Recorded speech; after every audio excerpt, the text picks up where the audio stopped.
Investing is hard unless you do this. Make investing boring.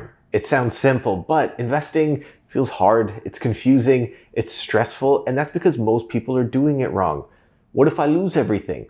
What if I owe taxes? What if? But here's the truth. Investing only gets easy when you make it boring. Many people think investing is about picking the next hot stock, timing the market, or chasing whatever is going up this month. Like they're currently looking at what is doing well and they want to buy it after it's already gone up. But you know what? Okay, I'll actually point out my hypocrisy at the end of the video with some extremely biased but lucky examples. Those items are exactly why investing feels stressful. You're constantly second guessing yourself. The moment investing becomes boring for you will be the moment it starts working. No more checking prices every day, no more panic selling, no more fear of missing out. Boring investing means broad diversification, examples I mentioned in this linked video. Also, minimal decisions, which is why I only choose 3 or 4 ETFs or stocks in that video. Long time horizons, let's say at least 10 years. You want the time to do the heavy lifting, not your active decisions every few months. Here's the uncomfortable truth. Exciting is the enemy of returns. The more exciting an investment feels, the more likely it is that it is risky, overpriced, or probably already too late. An example of too late is Nvidia. Let's say you're looking at it right now. It's already gone up 1,300% in the last 5 years, or 465,000% since it went public, but chances are you never would have held that long anyway.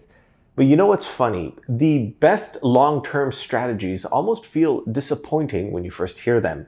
I try to give financial advice like, hey, invest in the US or Canadian market, you'll get 8 or 9% on average a year before inflation.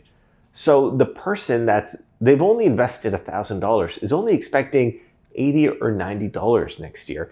It's pretty disappointing, but chances are it's the best. An example of boring is what I do in my RRSP. I make a video on Wealthsimple's automated investing in my RRSP. I release every 3 or 4 months. I do like a quarterly review. Take a look at this chart. Every 2 weeks, they auto withdraw $500 and invest in the highest risk portfolio. Notice all the ups and downs of the market or the portfolio.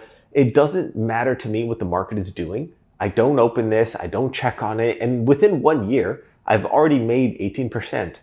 No drama, no changes, just repetition. It's actually automated, so I don't even have to do the repetition part. I don't even have to do anything. I just have to make sure there's $500 in my checkings account every 2 weeks. Here's what people get wrong. They want investing to be productive. They want to be busy, but busy in this context doesn't mean progress. People want to be doing something because if they're doing something, it feels like they're making some sort of progress. You can't make progress with investing. Doing less often produces better results. In North America, we have our tax-sheltered accounts like the TFSA, RSP, 401k, or Roth IRA. I hope I got those right for the US. We have access to low-cost ETFs, which is, again, what I'll refer to everyone for this video. We don't need complex strategies. And if you set things up properly, like the Wealthsimple account I just showed, investing becomes boring, and that's a good thing. The reason I'm bringing this video up, and I feel like Ben Felix recently did a video on a similar topic called ETF slop. It's a great video. The reason I bring this up is the amount of overcomplicated strategies and questions I get and get rich schemes everyone is recommending or for me trying to do. It's mainly from the comments. I recommended 4 great ETFs to buy and hold for the long term in this annual video that I do. Then a few weeks ago, I recommended just one that I would put in my TFSA, and I still get the same questions. What about XEQT versus VEQT or ZEQT? Which one should I invest in? Which one's better? What do I do for retirement? They're pretty much the same investments, just by different managers.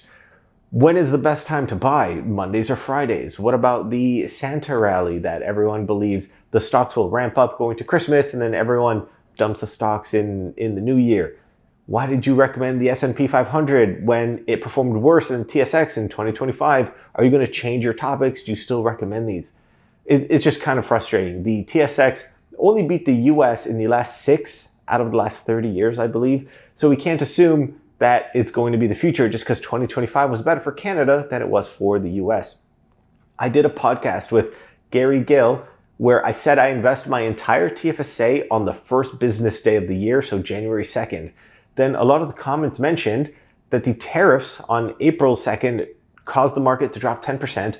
If you would have waited for that market drop, you would have invested then, you would have made it so much more. It's just frustrating to hear the assumption that we all have a time machine and that we knew a 10% drop would happen and then an immediate 20% increase right after. Guys, if you're watching this, you're doing too much. I have a friend asking me about options, and I know I'm a hypocrite because I've made most of my net worth about options, but everyone watching this should avoid options. If you check out Reddit, like Wall Street Bets, or even this group called Theta Gang, a lot of people blow all their money and blow up their account trading options. Very few people will post that they've made a lot of money, and it's just basically a person winning the lottery or winning just like gambling at the casino. Another friend is asking about the NASDAQ 100. Should I invest in those? Should I sell my current stocks and invest in those? Should I rebalance every year? It's doing better than the S&P 500. What should I do? It's all too much and it's too complicated. I know I'm going to emphasize my hypocrisy here. So when I first started, luck is probably the only reason my portfolio was able to beat the market. I started investing in 2010 and I bought Apple stocks.